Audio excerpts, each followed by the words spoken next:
Mr. President, Your Excellencies, we stand at the brink of a precipice. International order, as we noted, is challenged in an unprecedented manner 80 years since the United Nations emerged out of World War II.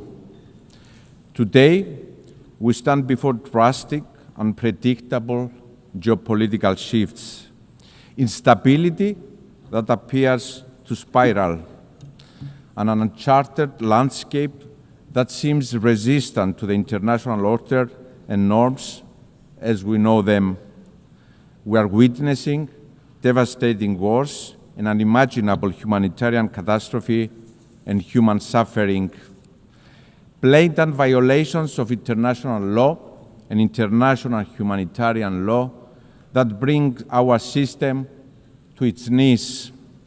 We stand before the rise of use of force against sovereign states that constantly escalate and expand, threatening regional security and stability. States are sponsoring Malayan actors to destabilize, disrupting critical maritime routes. The use of new means of warfare is rising without even the most basic safeguards in place. Global security is constantly undermined. At the same time, we are faced with the challenge of the uncontrolled expansion of technology and AI, threatening our security and the well-being of our children. And climate change is looming, threatening livelihoods, economies, creating new migration routes, and inequalities are becoming embedded. Our world is changing rapidly. And while there can be no doubt that the United Nations has served a noble cause and that together we have achieved tremendous progress, at this critical moment of inflection, we have a responsibility to recognize the shortcomings, to admit that we have lagged behind, that we have failed along the way. And these admissions need to steer us into action. We must urgently evolve to be fit to effectively address the immense, complex challenges we are faced with. Ladies and gentlemen, this is our moment of responsibility, collective responsibility and individual state responsibility, inextricably linked and mutually reinforcing. The scale and nature of the challenges we face require both. Better together is the theme of this year's assembly, but beyond better, we are also stronger together, more resilient together.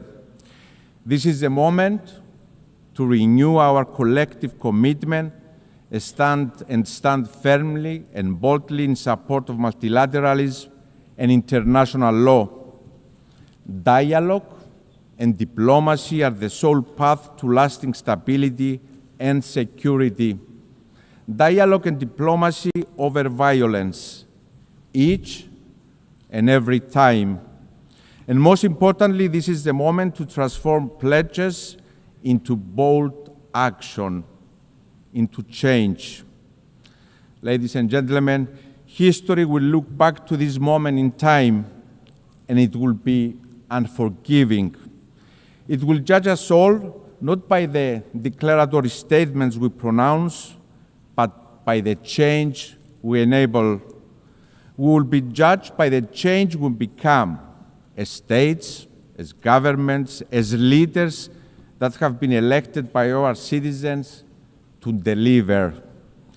Your Excellencies, my country, Cyprus, walks this path of responsibility, and it stands ready to step up further, to assume even more its role as an enabler of security and stability in the Eastern Mediterranean and the greater Middle East, as a driver of cooperation underpinned by a vision of strength through partnership with like-minded countries and a safe harbor in turbulent waters, determined to transform our geography in a complex region into a blessing by building on our long-standing historical ties with our neighbors that are anchored on trust, mutual respect, and cooperation, always part of the solution to the region's challenges as a credible,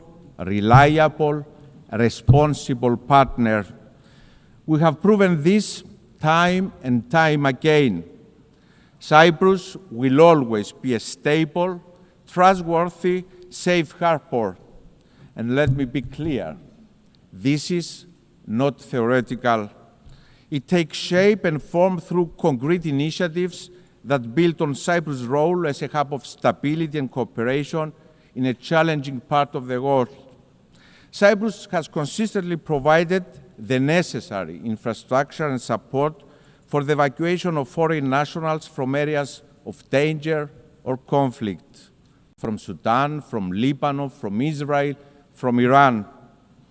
Following the barbaric Hamas terrorist attack of October 7 and the subsequent war that has led to a humanitarian tragedy in Gaza, Cyprus assumed yet again its moral responsibility to its region. We did so through the development of the Amalthea Maritime Corridor for the delivery of humanitarian assistance to the civilian population in Gaza. The route was reactivated as recently as this past week. We worked with like-minded partners, the United Arab Emirates, the United States, the European Union, the UK, and others, and yes, we deliver. Furthermore, in the face of persecutions in the region towards religious and other minorities, Cyprus couldn't remain idle, proving our long-standing commitment to upholding fundamental rights and freedoms, demonstrating once again responsibility. We appointed a special envoy on the protection of religious freedom and the protection of minorities in the Middle East. At the same time, my country has responded to the calls of our neighbors for assistance in the face of fires, sending our brave firefighters as reinforcement, and our neighbors have reciprocated. Also, as a part of our regional responsibility in addressing climate change, Cyprus and Jordan's proposed initiative for a European firefighting hub in Cyprus covering our region is now in the path of implementation by the European Union.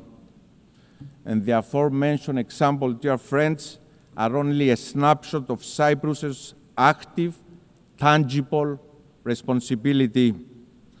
And I'm very proud that my country walks this path of responsibility, and we are determined to expand it, always part of the solution and never part of the problem.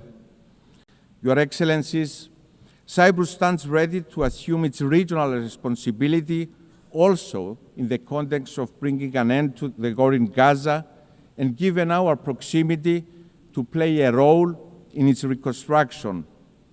Let me be clear, there are no substitutes for peace. This war must end. A first necessary step is the immediate ceasefire in Gaza, and I really hope that President Trump's initiative has a positive outcome. At the same time, the humanitarian catastrophe must be alleviated. This means unhindered flow of aid in Gaza. The displacement must also end. International humanitarian law must be respected. We also call with the same fervor for the immediate release of all hostages. And, dear friends, as unreachable as it may seem at this moment, we must not lose sight of the path for peace, for a two-state solution in line with the United Nations Security Council resolutions. We have a responsibility to continue our work for a future in which Israel and Palestine live side by side in conditions of lasting security and peace. And we must be clear and unequivocal that Hamas, a terrorist organization, has no place in such a future. Your Excellencies, as part of our responsibility, my country will assume the rotating presidency of the Council of the European Union in January of 2026. The European Union that has evolved into an unprecedented political union embodying the essence of multilateralism anchored on respect for the UN Charter.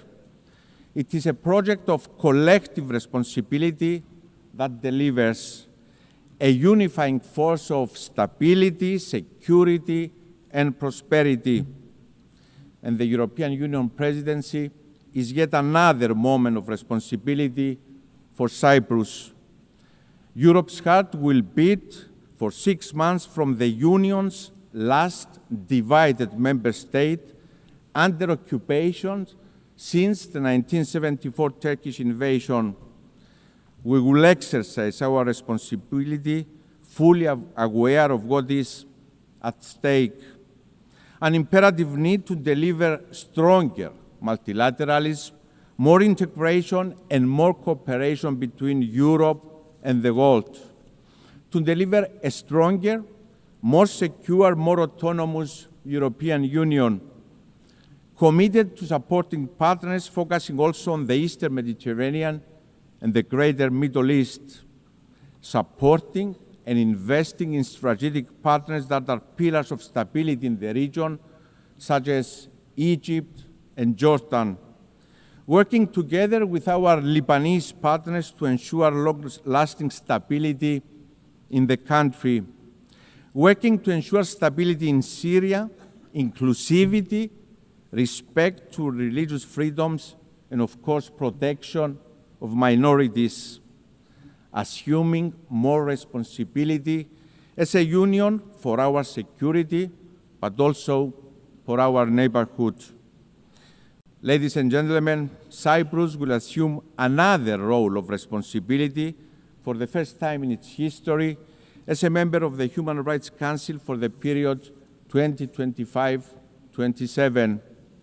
It is in the same spirit that we also proudly presented our candidature for the presidency of the 81st session of the UN General Assembly.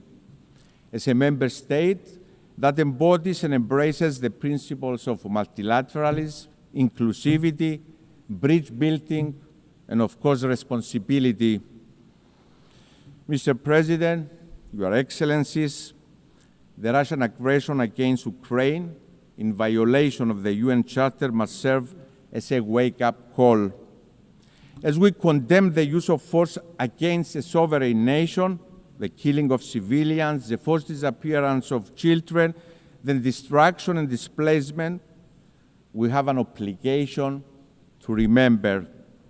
We must collectively act against aggressor, no matter who they are. Appeasing the aggressor never yields results, and history demonstrates this very clearly. Each time we turn a blind eye to violation of territorial integrity and sovereignty of states anywhere in the world, we create space and opportunity for the next aggressor. And this time, it can be bordering your country. In 2022, Russia invaded a sovereign nation, Ukraine, violating the UN Charter.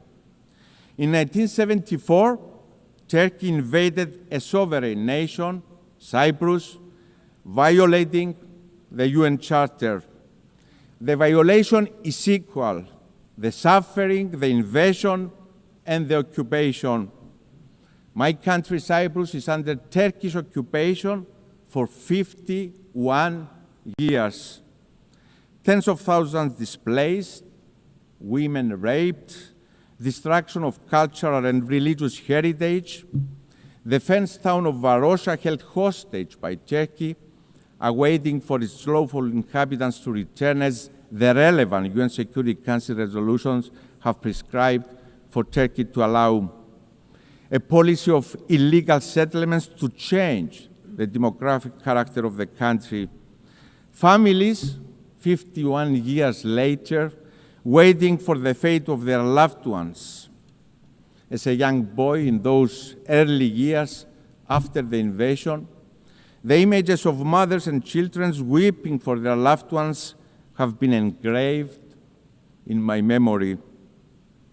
Dear friends, the playbook of occupiers is always the same.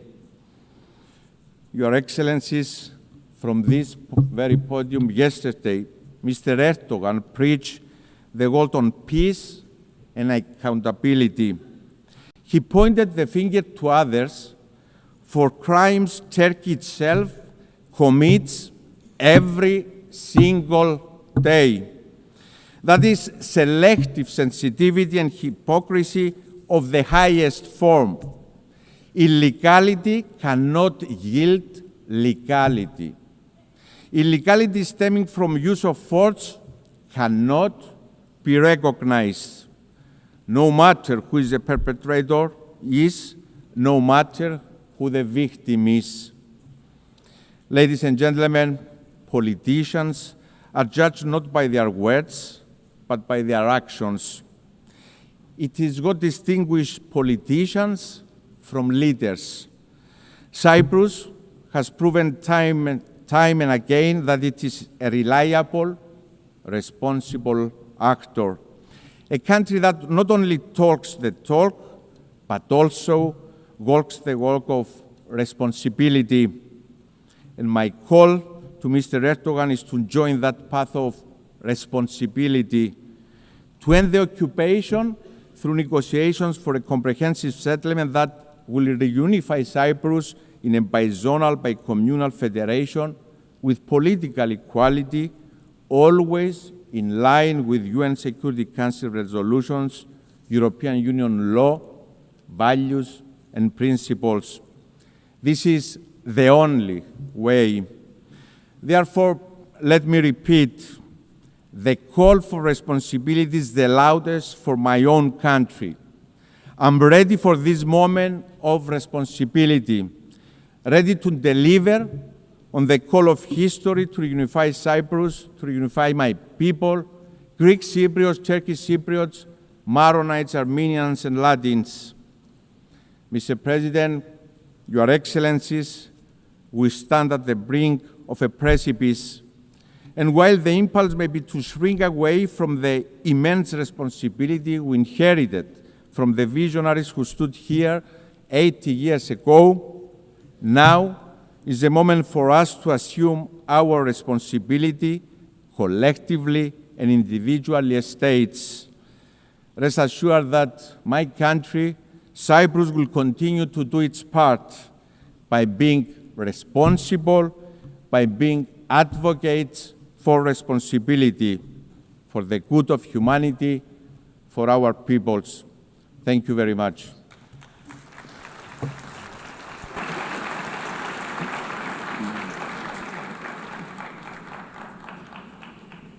On behalf of the Assembly, I wish to thank the President of the Republic of Cyprus.